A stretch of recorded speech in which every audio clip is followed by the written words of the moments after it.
अब जो सरकार चल रहा है वो है डायरेक्टली कंट्रोल बाय आरएसएस। बस एक ही काम है कि किसी भी तरीके से ये बंगाल की प्रॉपर्टी है वो अदानी के हाथ में ट्रांसफर करना। तो जो ममता बनर्जी का हाल हुआ है वही हाल शुभेंदु अधिकारी और उनके पूरे बीजेपी पार्टी का होने वाला है। जो जो इन्वॉल्व है उनको फांसी होना चाहिए।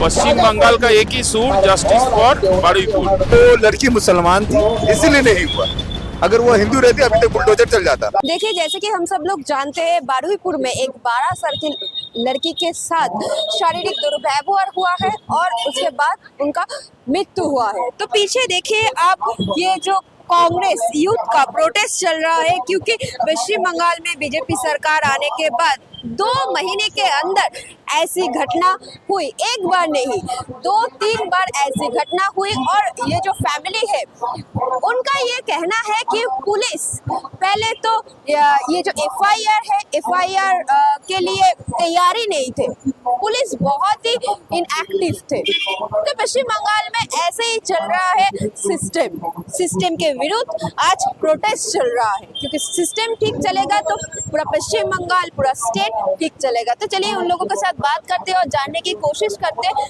सिस्टम में क्या प्रॉब्लम है। शुभेंदु अधिकारी सीएम ने बोला सिस्टम ठीक चलेगा, बट सिस्टम के अंदर जो चल रहा है ये आम आदमियों के लिए ठीक नहीं है। दीदी, आजीकल का टाइम हम लोग देखे, आप लोग प्रोटेस्ट किए, फिर बीजेपी सरकार का ये भी वादा था हम जब लोग आएंगे तब ऐसी घटना पश्चिम बंगाल में नहीं होगा और आजीकल का जस्टिस होगा 7 डेज के अंदर। 2 महीने के बाद सेम घटना पश्चिम बंगाल में हो रहा है और पुलिस एक्टिव नहीं। देखिए, बात यह है कि पहले जो सरकार चल रहा था टीएमसी का, वो था इनडायरेक्टली कंट्रोल्ड बाय आरएसएस। अब जो सरकार चल रहा है वो है डायरेक्टली कंट्रोल्ड बाय आरएसएस। तो दोनों का बस एक ही काम है, किसी भी तरीके से जेब भरो और किसी भी तरीके से ये जो बंगाल की जो संस्कृति है इसको नष्ट करना और जो भी माँ बेटी है उसकी इज्जत को उछालना, सरेआम उछलना और फिर पॉलिटिक्स का कुछ गेम खेलना कि ये हिंदू है वो मुस्लिम है, ये सब बातें बोलना। तो बात ये है कि ये लोग कभी विचार नहीं कर सकते, न्याय विचार नहीं कर सकते। ये लोग संविधान को ही नहीं मानते। जो लोग संविधान को नहीं मानते हैं, जो लोग बाबा साहब अम्बेडकर को नहीं मानते हैं, जो लोग राहुल जी को बातें सुनाते हैं कि वो संविधान का बुक लेके क्यों घूमते हैं, तो उन लोगों से हम क्या आशा रख सकते हैं कि वो समझे कि एक बेटी के ऊपर उसके जो भी परिवार है उसके ऊपर क्या बीत रहा है। उसके वो लोग इस बारे में मतलब कुछ नहीं सोचते। उसका बस एक ही काम है कि किसी भी तरीके से ये बंगाल की प्रॉपर्टी है वो अदानी के हाथ में ट्रांसफर करना। और हम लोग आज भी रास्ते में क्यों हैं? क्योंकि हम लोग के लिए ये सिर्फ कोई एक पॉलिटिकल मैटर नहीं है जैसा टीएमसी के लिए है। आज ममता बनर्जी को याद आ रहा है कि वो मोमबत्ती लेके उतर रहे हैं, तो उस वक्त वो क्या कर रहे थे जब ये आर्जिकर वाला और भी बहुत सारे हुए थे, पार्क स्ट्रीट, कामदूनी, इन सब चीजों में वो क्या कर रहे थे? अभी वो बोल रहे हैं कि ऐसा नहीं होना चाहिए, वैसा नहीं होना चाहिए। जब आप सिंहासन पे है तब आपको याद नहीं रहता है, जब आप विरोधी हो जाते हैं तो आप राजनीति करने के लिए किसी का भी मुर्दा किसी को भी पकड़ लो और उसके लिए राजनीति करो। तो मेरा तो विनती है कि मैं आप लोगों से विनती करती हूँ, राजनीति मत कीजिए, हमारे बहन को विचार चाहिए। यहाँ पे कोई कांग्रेस छात्र परिषद कुछ नहीं, हम सब स्टूडेंट्स मिलके इसका विरोध कर रहे हैं। हाँ, हम लोग किसी पोस्ट में बिलोंग करते हैं, लेकिन इसका मतलब ये नहीं है कि ये हम लोग किसी पार्टी के एजेंडा के लिए कर रहे हैं, कल वोट जीतने के लिए कर रहे हैं। हम लोग ये मानविकता से कर रहे हैं। हम लोग ये चाहते हैं कि हमारे माँ बेटियां सुरक्षित रहे, ये बंगाल का जो कल्चर है वो सुरक्षित रहे। क्योंकि मैं भी एक लड़की हूँ, आज मुझे भी रात को घर जाने में मुझे भी बहुत परेशानी होती है। मैं भी सोचती हूँ कि इतने रात हो गए, मेरी माँ बार बार फोन करती है। तो जब मैं ऐसी पोस्ट में होके एक राजनीतिक पार्टी के साथ होके भी जब मुझे डर लग सकता है, तो आप सोचिए कि इस राज्य के सारे लड़कियों की क्या हाल है। तो ये है हमारी कंसर्न। हमें बस यही चाहिए कि हम जो भी लोग इसके साथ हैं, जो भी मतलब ये सब किए हैं, तो उन लोगों को अभी कभी पार्टी से उस पार्टी से सस्पेंड किया जाए और अभी के अभी उन सबको अरेस्ट करके फांसी के फंदों तक उन तक पहुंचाया जाए। अगर ये सब नहीं कर पाएंगे तो जो ममता बनर्जी का हाल हुआ है वही हाल शुभेंदु अधिकारी और उनके पूरे बीजेपी पार्टी का होने वाला है। ये वादा है छात्र परिषद का। और इस वक्त हम लोगों के साथ एडवोकेट आशुतोष चैटर्जी भी है। दादा, ये जो लॉ एंड ऑर्डर का सिचुएशन है, ये जो फैमिली का कहना है कि पुलिस पहले से ही एक्टिव नहीं था कंप्लेंट लेने के लिए, ये पूरा शुभेंदु अधिकारी का जो पुलिस है ये चेहरा है। देखो, मिसिंग डायरी तो था, आपको मालूम है। तो जब मिसिंग डायरी था तब जो इन्वेस्टिगेटिंग ऑफिसर है वो भी क्या मिसिंग था? वो तो मिसिंग नहीं हो सकता, थाना में ही था, क्या कर रहा था? दूसरा बात है, देखिए, हम लोग इसमें कोई राजनीति का अंक नहीं खोजेंगे। ये बहुत शर्मनाक घटना हुआ और बंगाल का बुद्धिजीवी कहाँ है? उनको दिखाई नहीं दे रहा है। उनको तो अभी टॉर्च लाइट लेके खोजना पड़ेगा। कहाँ उनका मोमबत्ती है? मोमबत्ती दिखाई नहीं दे रहा है। मोमबत्ती तो दुकान में मिल रहा है, कम से कम 4 मोमबत्ती खरीद के तो रास्ते में उतर सकते थे, नहीं उतरा है। ये क्या छात्रों की गूंज नहीं है? ये क्या जस्टिस फॉर बारुईपुर नहीं है? इतना बड़ा घटना घट गया है, इसमें हिंदू मुसलमान भी बहुत सारे लोग करना चाह रहे हैं। ये तो बंगाल का मतलब कल्चर नहीं है। अभय का विचार आज भी नहीं हुआ है, तो वो क्या रहा है? विचार का नाम में क्या हो रहा है? प्रियंका चौधरी जो हम लोग का छात्र परिषद का सभानेत्री है, वो आपके पास बोले हैं। कल हम लोग बारुईपुर में गए थे, शुभंकर सरकार प्रदेश कांग्रेस का अध्यक्ष, हम लोग सब गए थे। तो हम लोग तो रास्ते में हैं, विचार के लिए मांग तो ही रहे। हम तो बोल रहे हैं इसमें कोई पॉलिटिक्स खोजिए मत, विचार दीजिए। जो इन्वॉल्व है उनको फांसी होना चाहिए। ये हम नहीं बोल रहे हैं, सब बोल रहे हैं, एक ही आवाज बोल रहे हैं। पश्चिम बंगाल का एक ही सूर, जस्टिस फॉर बारुईपुर, ये सब बोल रहे हैं, बोलना ही चाहिए। एक 11 साल का लड़की के साथ ऐसा बर्ताव कोई जानवर भी नहीं कर सकता है। तो ये क्या है? ये डेविल है, डेविल को ऊपर भेजना चाहिए, फांसी का फंदा गला में लटका देना चाहिए। दादा, बीजेपी सरकार आने के बाद ये बारुईपुर में जैसा घटना हुआ, बीजेपी सरकार आने के पहले बोला था अजीगा जैसा घटना कभी नहीं घटेगा पश्चिम बंगाल में, फिर भी हो रहा है बीजेपी सरकार आने के बाद। मतलब क्या कहना है, सिर्फ सरकार चेंज हुआ और कुछ नहीं? देखिए, हर जगह पे पुलिस को अपॉइंट करना ये मुमकिन नहीं है, ये हमें भी पता है। लेकिन जब ऐसा मतलब गंदी घटना घटती है तो सरकार जो है, सरकार को थोड़ा सेंसिटिव होना चाहिए। आज पश्चिम बंगाल की एमएलए दिलीप घोष बोल रही है कि वो एक मुस्लिम लड़की है, इस वजह से हम कांग्रेस के लेफ्ट ये सब प्रोएक्टिव हो चुके हैं। तो हम क्वेश्चन करना चाहेंगे उनसे कि तो क्या वो बच्ची मुस्लिम है इसीलिए आप लोगों का लीडर जो दर्शक है उनको जेल से छुड़वा के लाते हैं?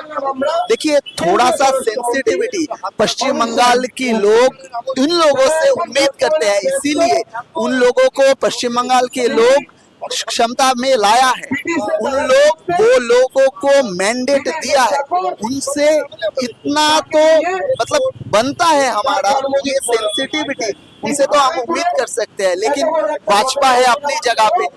देखिए, जो मतलब अभया की माँ है, वो बोली थी कि मुझे वोट पे लड़ना है इसी वजह से ताकि मुझे पावर मिले, क्योंकि जिसके पास पावर नहीं है उसको विचार मिल नहीं सकता। तो आज मैं उनसे भी मांग करूंगा कि देखिए, आप तो एमएलए बन चुके हो, आपकी जो बेटी है, जो हमारी भी बहन है, उनका फाइल फिर से खोले गई है। हम भी मांग करते हैं उनके जो दोषी है उनको भी सख्त से सख्त सजा मिले। लेकिन आप भी ये जो मुद्दा है, एक 12 साल 11 साल की बच्ची, उनसे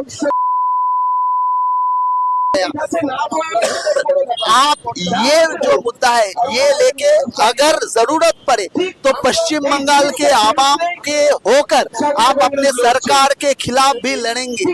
आप वो बेटी को, बेटी के फैमिली को आप विचार देंगे, ये मांग तो हम उनसे करते हैं। क्योंकि ये पश्चिम बंगाल के ऊपर प्रतिष्ठित ना हो पाए कि जिसके पास पावर होगा, जो एमएलए की बेटी होगा, जो एमपी की लड़की होगी, उन्हीं को सिर्फ ये मिलेगा, ये प्रोटेक्शन मिलेगा। ये सिस्टम पश्चिम बंगाल पे लागू होना नहीं चाहिए। इसके लिए मैं जो अपने एमएलए है मैडम जी, उनसे भी मांग करना चाहूंगा कि आप थोड़ा प्रोएक्टिव हो जाइए। आप अपने सरकार से ये मांग कीजिए कि आपके जो नेता है वो लोग छुड़वा के ला रहे हैं, ये ठीक नहीं है। जो भी दोषी है उनको सख्त से सख्त सजा मिले, हमारा दावा तो ये है। और दादा, एक तरफ दिल्ली में सोनम वांगचुक हंगर स्ट्राइक कर रहा है, बट सरकार की तरफ से कोई रिएक्शन अभी भी नहीं है। देखिए, सोनम वांगचुक के बारे में हम क्या बोले, वो तो खुद एक मतलब क्या बताए, वो एक ऐसे लेवल पे पहुंच गए हैं, उनको पूरा दुनिया मानते हैं। और अपना गवर्नमेंट उस जैसे शख्स जो है उनको बार बार जेल पे डालने का काम कर रहे हैं, वो हंगर स्ट्राइक कर रहे हैं। बहुत पॉजिटिव इश्यूज को लेके गवर्नमेंट को थोड़ा नरम होना चाहिए। गवर्नमेंट को ये बस इंस्टीट्यूशंस को सिर्फ बेच देने का काम जो सरकार कर रही है, ये आईआईटीज को भी गवर्नमेंट पे आने के बाद आईआईटीज को भी बेच रहे हैं, हर एक इंस्टीट्यूशन को बेच रहे हैं। जियो यूनिवर्सिटी जो तैयार भी नहीं हुआ, उनको करोड़ों रुपए अनुदान मिल रहा है, और जो यूजीसी जो है उनका अनुदान कम किया जा रहा है। ये सिस्टम से बाहर आना है, सबके लिए शिक्षा देना है, गवर्नमेंट को देना है, गवर्नमेंट को ये रिस्पॉन्सिबिलिटी लेना है। और जो भी लोग शिक्षा को लेके काम कर रहे हैं, जो लोग ये मतलब इस सेक्टर पे काम कर रहे हैं, इस सेक्टर पे स्पेशलाइजेशन जिनका है, उनका बात इनको सुनना चाहिए। दादा, बारुईपुर का जो घटना हुआ, तो इस पर पॉलिटिक्स चल रहा है। मतलब बीजेपी बोल रहा है कि ये जो लेफ्ट फ्रंट है ये फेक न्यूज स्प्रेड कर रहा है। तो उन बारुईपुर का जो मामला है, उन लोगों का कहना है कि पुलिस एक्टिव नहीं हुआ ये जो घटना हुआ उसके बाद। मतलब क्या चल रहा है पश्चिम बंगाल में? देखिए, जब से बीजेपी राज्य में आया, अभी आर्जिकल का जो मामला था, उस टाइम में शुभेंदु अधिकारी लीडर ऑफ ऑपोजिशन थे, लेकिन वो बोले थे कि अगर मेरा सरकार का हम 7 दिन के अंदर में हम न्याय दिला देंगे। आज 2 महीना हो जा रहा है, अभी तक न्याय नहीं मिला। उनकी माँ खुद एमएलए है, उनको ये चीज समझना होगा। खुद की बेटी है, उनके लिए इतना फाइट की, एमएलए बनी है, अब बोली आज 11 साल के बच्ची के साथ में ऐसा हुआ। बताइए, उसके साथ में उसको बोरा में भर कर, उसको तालाब के अंदर फेंक कर उसको भाग दिया। और उसके बाद में पुलिस एक्टिव ही नहीं है। अगर पुलिस एक्टिव है तो लोग संगे संग पकड़ती।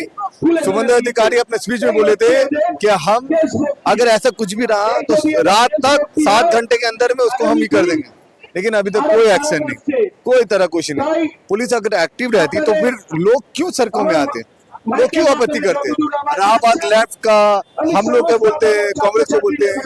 आपके सरकार में जहाँ जहाँ सरकार है आपका, मध्य प्रदेश बोलिए, दिल्ली बोलिए, राजस्थान बोलिए, वहां भी ज्यादा रेप हो रही है, वहां भी तो कुछ नहीं हो रहा।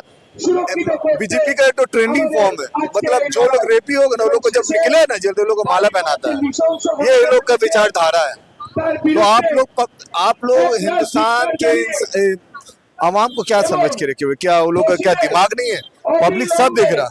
अब बंगाल में बोले आप उन्नति लाइएगा, आप उन्नति नहीं ला रहे, आप घटना में जा रहा है। बताइए, एक तो बुलडोजर, जैसे भी बुलडोजर एक्टिव चल रहा है, एक दिन में नोटिस है, दूसरे दिन में कार्रवाई हो जा रहा, लेकिन जो लोग रेपिस्ट है अभी तक नहीं हो रहा। बताइए, आर्टिकल का मामला आज कितना दिन हो गया? आपका सरकार आप क्या की है? अभी तक फाइल भी नहीं खोला वो लोग का। आपका फाइल खोलना चाहिए, उसके लिए कौन कौन इसका है उसको सस्पेंड करना चाहिए, जो नहीं है तो उसमें नहीं। और ये चीज बताइए, कोलकाता पुलिस अब एक्टिव है नहीं। वो एक मोहरा देखते हैं ना, जो एक तो हम लोग कहीं हम लोग जाते हैं, एक तो जो सर्कस होता है कि मोहरा का टाइप में, वही कोलकाता पुलिस चल रहा है। और कुछ ही नहीं कर रहे लोग, खाली जो लोग कमजोर है वो लोग और कमजोर कर रहा है, और जो लोग ऊपर है वो लोग और ऊपर कर रहा है। ये लोग का यही कुछ है। और हम लोग के छात्रों, हम लोग की कांग्रेस पार्टी कल भी खड़े थे। जो लोग कमजोर, जो लोग जो भी है, सब देश के। हम लोग एक इंडिया में रहते हैं, हम लोग को विदेश से नहीं आए हैं या कोई भी कहने हैं। आज वो लड़की मुसलमान थी इसीलिए नहीं हुआ। अगर वो हिंदू रहती अभी तक बुलडोजर चल जाता। किसी का घर में बुलडोजर नहीं, ना अभी तक आरोपी का कुछ एक्शन हो रहा, ना उसका फैमिली में कुछ हो रहा, ना ही अभी तक बुलडोजर चल रहा।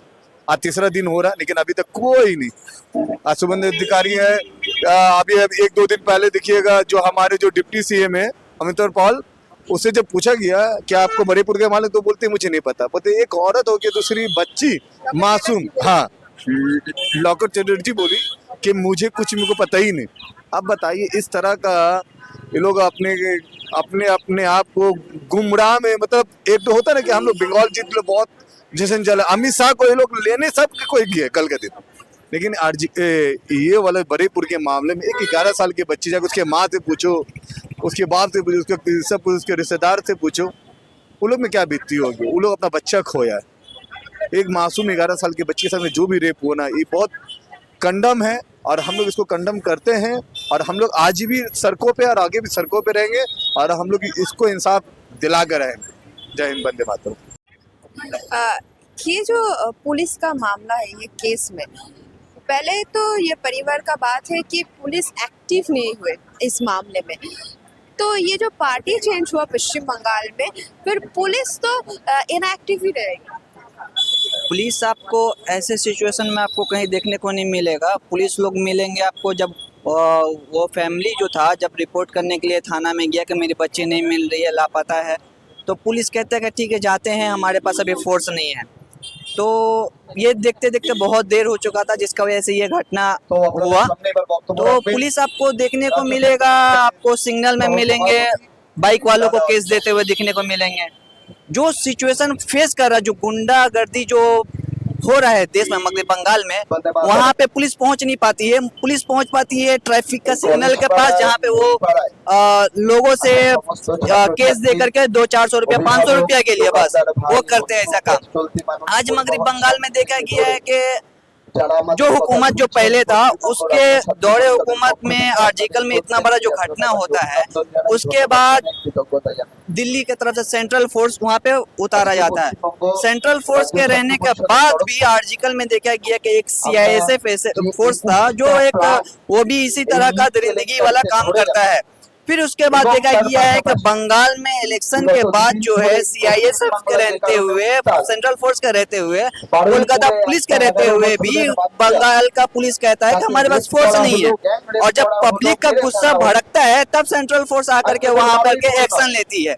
तो मेरा ये कहना है कि सेंट्रल फोर्स उस वक्त क्यों नहीं रहती है जब ये जो लोग हैं जो इस घिनौना काम को अंजाम देने वाले रहते हैं, ऐसे लोगों को पकड़ती क्यों नहीं है। फिर उसके बाद ये आता है कि बंगाल और हमारा जो देश हिंदुस्तान है, एक खूबसूरत सा देश जिसको कल्चर इसका मिलजुल करके रहना, जिसको बागों का फूलों का बगीचा कहा जाता है, उस देश में आज देखा जा रहा है कि दिन पर दिन हमारे बंगाल में ऐसी घटना होते जा रही है। तो आज अगर ये हुकूमत ऐसे दरिंदों के लिए सख्त से सख्त कार्रवाई नहीं करेगी तो हमारा देश ऐसे हालात से, ऐसे सिचुएशन से गुजरता रहेगा।